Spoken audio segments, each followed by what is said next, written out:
जय श्री राम। परम प्रिय मेरे भाई बहन, 76वें स्वतंत्रता दिवस की आप सभी लोगों को बहुत बहुत शुभकामनाएं।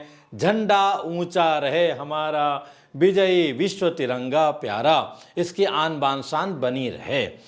इसी प्रकार से हम लोग स्वतंत्र रहें। तो ये तो इस जन्म की बात हो गई, और जन्म जन्मांतर तक स्वतंत्र रहें उसके लिए हमें सत्कर्म करने की आवश्यकता है। और उसका सबसे उत्तम समय श्री कृष्ण जन्माष्टमी के रूप में हम सभी लोगों को प्राप्त हो रहा है। प्रश्न ये आ रहा है कि जन्माष्टमी 18 अगस्त, 19 अगस्त या 20 अगस्त को मनाएं। तो इसमें 3 मत है।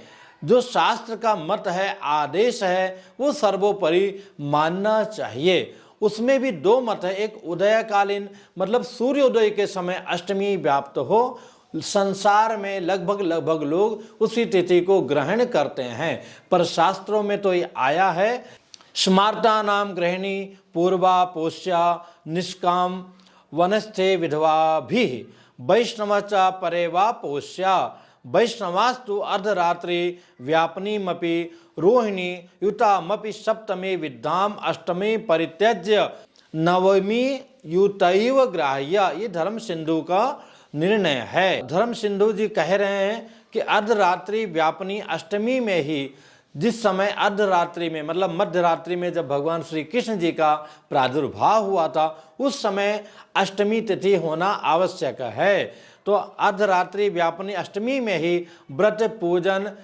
तपस्या उत्सव इत्यादि करना चाहिए, उसी दिन करना चाहिए। इसमें जो है रोहिणी नक्षत्र का महत्व नहीं है, महत्व है तिथि का।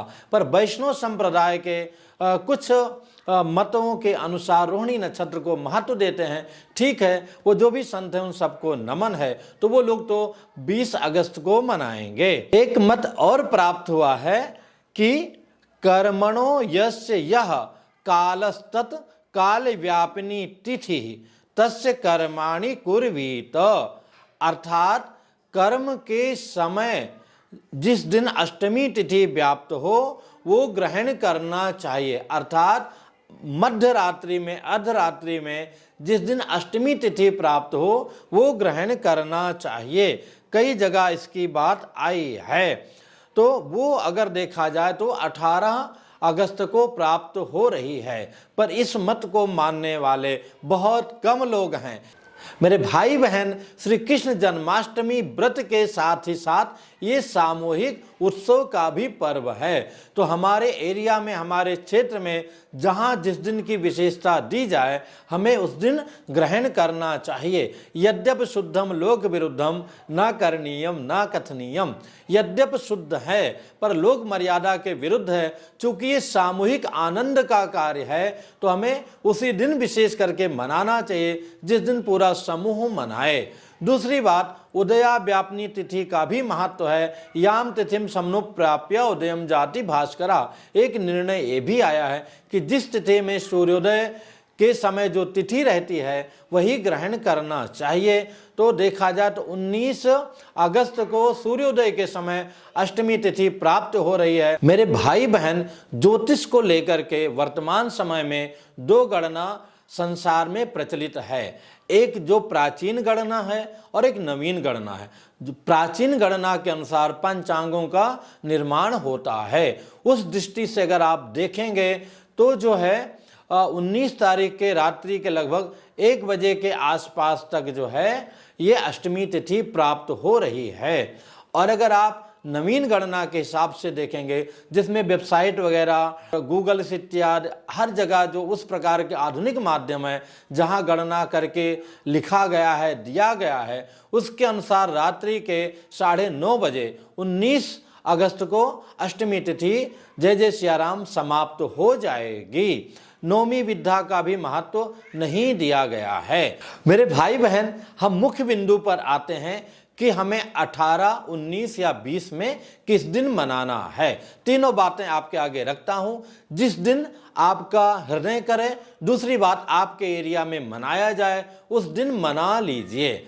18 को, जैसा कि चंद्रोदय व्यापनी रात्रि में जो आधुनिक गणना के अनुसार 9:30 बजे के आसपास अष्टमी तिथि प्राप्त होगी, वो शास्त्र सम्मत है। उस दिन हमें व्रत रहना चाहिए अगर हमारे आसपास सारे लोग मना रहे हैं तो। रही बात 19 की, तो लगभग पंचांगों में 19 तारीख का महत्व दिया गया है। उसमें भी 2 कारण हैं। एक तो सूर्योदय के समय अष्टमी तिथि प्राप्त हो रही है। दूसरी बात जो है, रोहिणी नक्षत्र भी प्राचीन गणना के अनुसार श्री कृष्ण जन्मोत्सव के समय प्राप्त हो रही है।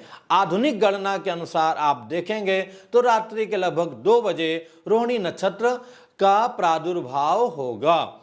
लेकिन प्राचीन गणना के अनुसार जिस समय श्री कृष्ण जन्माष्टमी मनाया जाएगा उस समय रोहिणी नक्षत्र भी व्याप्त रहेगा। कई सारे उत्तर भारतीय पंचांगों में इसकी व्याख्या की गई है। और रही बात 20 अगस्त की, तो 20 अगस्त को जो लोग रोहिणी नक्षत्र को महत्व देते हैं, विशेष करके साधु संत जन, उन लोगों के लिए 20 अगस्त मनाना उत्तम रहेगा।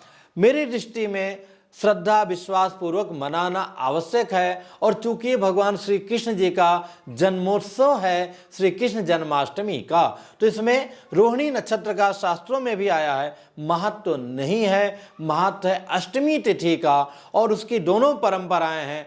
चाहे आप चंद्रोदय व्यापनी, मतलब जिस समय भगवान श्री कृष्ण जी का जन्म हुआ था उस समय की दृष्टि से देखेंगे तो 18 को मनाना उत्तम है। और दूसरी बात, उदया तिथि के अनुसार अगर हम लेंगे तो 19 को मनाना श्रेष्ठ है। और जो लोग विशेष करके संत जन हैं, उस संप्रदाय को फॉलो करने वाले हैं, वो लोग तो स्वयं 20 को रोहिणी नक्षत्र युक्ता तिथि के अनुसार श्री कृष्ण जन्माष्टमी का व्रत करेंगे। भगवान श्री कृष्ण की कृपा आप सभी पर बनी रहे। इससे संबंधित पूरी जानकारी, स्वयं हम व्रत कैसे रहें, स्वयं भगवान श्री कृष्ण जी की उपासना कैसे करें, इस लिंक को टच करके आप जान सकते हैं। फिर मिलूंगा एक नई जानकारी के साथ में। जय सिया राम।